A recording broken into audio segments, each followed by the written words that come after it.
అంటే పద్దలు లేస్తే నాకు అంత ఓపిక లేదు. అతను మాత్రం పద్దలు లేస్తే ఒక పని పెట్టుకున్నాడు. ప్రజల్లోకి పోరు కానీ మీడియానో యూట్యూబ్ ఛానళ్ళలోనో ఒక 5-6 మందిని వ్యక్తులను పెట్టుకొని అడ్డం వచ్చినట్లు అందరి మీద రెచ్చగొట్టే దొరలతో మాట్లాడతా వాళ్లకు తెలుగు కూడా మాట్లాడరాని భాషతో మాట్లాడిస్తాను. నాకేం ఇబ్బంది ఏం లేదు. అది ఎప్పుడోసారి దాని మూల్యం దాన్ని చెల్లించేదానికి మేమైతే సిద్ధంగా ఉన్నాము. ఇది టైం కాదనే కోరుకున్నడం జరుగుతుంది. నేను చెల్లించకపోయినా మా కార్యకర్తలు కానీ మా నాయకులు కానీ ఓరుకునే పరిస్థితి లేదు. అంటే ఆ స్థాయి మితిమిరిపోయింది. అంటే వ్యక్తిగత దూషణలకు పోయే పరిస్థితికి వచ్చింది. అతను ఏమన్నా దీనికి ఇదంతా కారణం ఏమంటే ఎలక్షన్ల ముందు ప్రభాకర్ రెడ్డి నా గురించి ప్రజలకు చెప్పిండేది వేరు, ఇప్పుడు జరుగుతుండేది వేరు. తాడిపత్రి కాన్ఫరెన్స్లో ఒక మార్పు తీసుకొచ్చిన స్వేచ్ఛ అంటే ఎట్లుంటుంది, బానిసత్వం అంటే ఎట్లుంటుంది అనేది ఒక విధంగా తీసుకురావడం జరిగింది. నేను ఇప్పుడు కూడా లా అండ్ ఆర్డర్ను కాపాడాలనేది నా ఆలోచన. ఆ ఆలోచన నుండి నేనైతే ఎలక్షన్లు అయిపోయేంత వరకు దాన్ని డిమోట్ కూడా చేయలేను. అయిపోయిన తర్వాత అయితే ఖచ్చితంగా 2-3 నెలల్లో నేను మళ్ళా గతంలో నేను ఎట్లున్నానో 85 నుండి 2003-2004 వరకు నేను ఏ విధంగా ఉన్నానో ఆ రూపం అయితే నేను కూడా ఒక 4 నెలలు 3 నెలలు చూపించాలనే ఆలోచన కూడా అది నా ఆలోచన కూడా అదే ఉంది. అది కూడా నా వ్యక్తిగతంగా వాళ్ళ కుటుంబం మీద మాత్రమే, ప్రజల మీద ఏం కాదు. ఎవరో 500-10 వానికి అనుచరులు ఉన్నారు. నోరు జాగ్రత్తగా పెట్టుకోకుండా ఇష్టం వచ్చినట్లు మాట్లాడుతున్నారు వ్యక్తి. దీని మూల్యం అయితే నేను ఖచ్చితంగా తీర్చుకోకుండా పోయే ప్రసక్తి లేదు. ఏంటంటే మనం కూడా దేవుని ముక్కుంటున్నాం. దేవుని ముక్కునేటప్పుడు ఏమంటారంటే ముక్కున్నప్పుడు మా కోరిక నెరవేరితే మళ్ళీ నీ దగ్గరకు వస్తా స్వామి అని ముక్కుంటాం.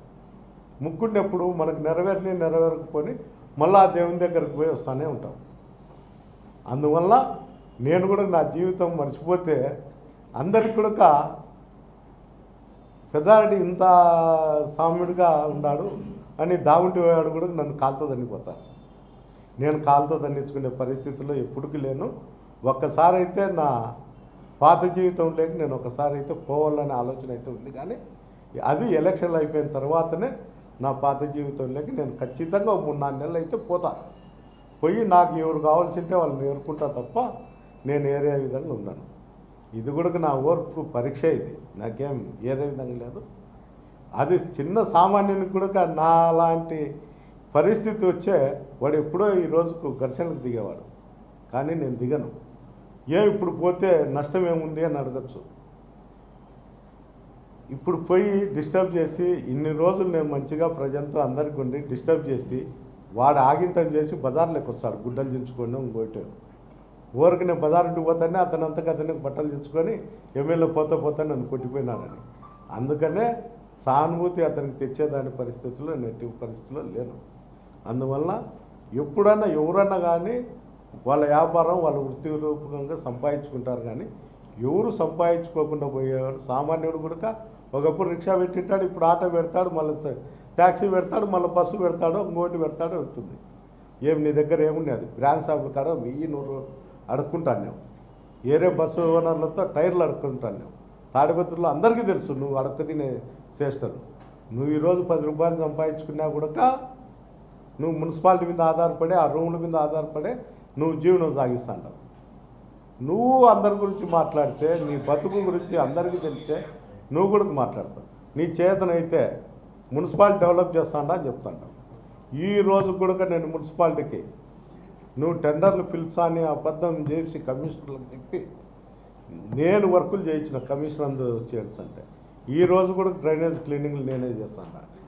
ఈరోజు నేను కూడా శాలరీలు ఇస్తాను 10 మందికి. నువ్వు ఏ రోజైనా కానీ నేను చేతుకుంటే 10 రూపాయలు డబ్బు పెట్టినావా? అమృత స్కీమ్ కింద ప్రతి ఇంటికి కుళాయిలు తీసుకొచ్చాను. దాని మీద నువ్వు ఇన్సెల్ లేకుండా కౌన్సిల్లో పెట్టి నువ్వు కూడా నేను తాడిపత్రి ప్రజలకు రుణపడి ఉండా మమ్మల్ని 30 సంవత్సరాలు మమ్మల్ని ఈ స్థాయికి నిలబెట్టారని చెప్తాను. సిగ్గుండాల మాట్లాడేదానికి కూడా. నీకు సిగ్గు రోషము ఉంటే నువ్వు ఖచ్చితంగా అమృత స్కీమ్ మీద నువ్వు కౌన్సిల్ పెట్టి నువ్వు ఇన్సెల్ వేసి టెండర్ విలంపుకో, నువ్వే కావాలంటే టెండర్ వేసుకో. ప్రజలకు మేలు చేయాలనే ఆలోచన నీలో ఉండాలి. కానీ నువ్వేందో జిమ్మిక్కులు చేసి ఎదుటివాని డైవర్ట్ చేసి ఏదో రూపంలో నువ్వు లబ్ధి పొందాలని చూస్తే ఎవరు ఇక్కడ తాడిపత్రి ప్రజలు అందరూ కనుక్కున్నారు. అందరికి కూడా పరిజ్ఞానం ఉంది. గతంలో మాదిరి నువ్వు ఒకరిని శాసించుతే భయపడి ఓరుకునే పరిస్థితి ఈరోజు తాడిపత్రి ప్రజల్లో లేదు. ఈరోజు అందరూ చైతన్యవంతులైనారు. దయచేసి జిమ్ముక్కులు చేసి ప్రజలను మొబ్బిపెట్టి ఏదో రూపంలో నువ్వు లబ్ధి చెందే రోజులు అయితే పోయినాయి. ఏదైనా ఉంటే స్వచ్ఛందంగా రాజకీయాలు చేయి, రాజకీయాలకు రుణపడి ఉండు.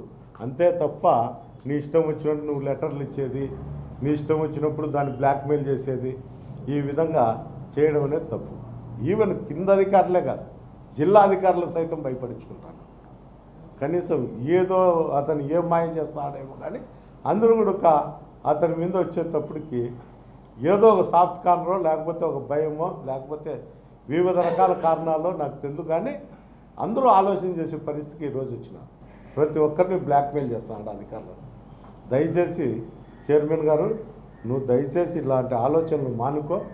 దేవుడు కూడా నీకు మంచి బుద్ధి ప్రసాదించాలని నేను కూడా కోరుకుంటాను. కదా ఇప్పుడు కూడా చెప్తున్నా కదా, ఇప్పుడు కూడా చెప్తా కూడా కొంతమంది మీద మాత్రమే అది జరుగుతుంది. లేకపోతే ప్రతి ఒక్కడు రాయేస్తంటూనే ఉంటాడు. నాకు అంత ఓపిక కూడా నశించింది. 60 ఏళ్ల వయసులో నేను మానుకోవాలనే నేను మానుకున్నా. కానీ ఎవడో చెప్తేనో ఏదో నాకు ఇబ్బంది జరుగుతుందని నేను మానుకోలే. ఒక వాతావరణం తాడిపత్రిలో 30 సంవత్సరాల నుండి ఏకఛత్రాధిపత్యంగా అక్కడ ఉంటే హింస చూడలేకనే ఒక మార్పు తేవాలనే నేను మార్పు తెచ్చినా తప్ప ఏరే విధంగా అనేది ఏం లేదు. ఇంకా నన్ను దావుంటి పోయేవాడు కూడా అనామకుడు కూడా కాలుతుందంత అంటే తన్నించుకుంటే అంత సాహసం అయితే నేను చేయలేను. తిరిగి కొట్టే సాహసం కూడా నాకు ఉంది. నేను ఆ వేట మొదలు పెట్టినప్పుడు తట్టుకునే శక్తి అవతలని కూడా ఉండాలి. ఏ పార్టీ వచ్చినా కూడా నేను మొదలు పెడతా. ఇప్పుడు కూడా చెప్తాను, ఇది మెన్షన్ చేసుకోండి. తెలుగుదేశం కాదు, వైఎస్ఆర్ కాదు, జనసేన కాదు, ఏ పార్టీ వచ్చినా ఎలక్షన్ అయిపోయినాక 2-3 నెలల్లో నేను వేట మొదలు పెడతా. అది కూడా కనుక్కోండి. ఇప్పుడు భయపడితే భయపవాడు పిరికి పొందా, భయపడకుండా ఎదుర్కొన్నవాడే ధైర్యవంతుడు. అది అతని విజ్ఞతకి వదిలిపెడతా. భయపడుకోకుండా ఎదుర్కొంటాడో భయపడి ఊరుకుంటాడో అది. నేనేం మా గవర్నమెంట్ వచ్చానే నేను ఎదుర్కొంటా చెప్పడం లేదు కదా. ఏ గవర్నమెంట్ వచ్చినా 4 నెలల తర్వాత నేను మొదలు పెడతా. చేతనైతే ఎదుర్కో అని చెప్తాడా, అది నేను చెప్తాను. నేనేం మా గవర్నమెంట్ వచ్చానే మేము వీరులము సూర్యులు అని చెప్పడం లే. అతను కూడా కనుక్కుంటా అనొచ్చు, వాళ్ళ గవర్నమెంట్ ఉంది కాబట్టి వీడు మాట్లాడతాడని. నేను ఖచ్చితంగా ఏ మాట మాట్లాడినా దానికి కట్టుబడి ఉంటా. నేను దాంట్లో ఎలాంటి పరిస్థితుల్లో కట్టుబడుకొని ఉన్నాను. నేను ఒక రైతు బిడ్డను కాబట్టి నాకు నీతి నిజాయితీ తెలుసు కాబట్టి పంటలో పురుగు పడితే ఏ విధంగా తీసేయాలో, రాజకీయాల్లో కూడా భ్రష్టు పడితే ఏ విధంగా తీసేయాలో నాకు బాగా తెలుసు. అందుకనే నేను ఈ వర్డ్ కూడా వాడిండేది, లేకపోతే వాడను. నేను రైతు బిడ్డను కాబట్టి క్రిమికీటకాలు పొలంలో ఏ విధంగా ఉంటే తీసేయాలనో, రాజకీయాల్లో కూడా ఏ విధంగా ఇట్లా అడ్డదారిలో వచ్చి నానాకు భ్రష్టు పట్టించి అందరినీ రెచ్చగొట్టి ఎంతోమంది ప్రజలను ఇబ్బంది పెడితే చూస్తూ ఊరుకుండేకి నేనేం కాదు. దాగుంటి పోయేంతవల్ల నేను తన్నలు తినేకి, దాగుంట్లో పోయేంతవల్ల మాటలు పడేకి నేను చీవునేతలు లేను అని మటుకు కాదు.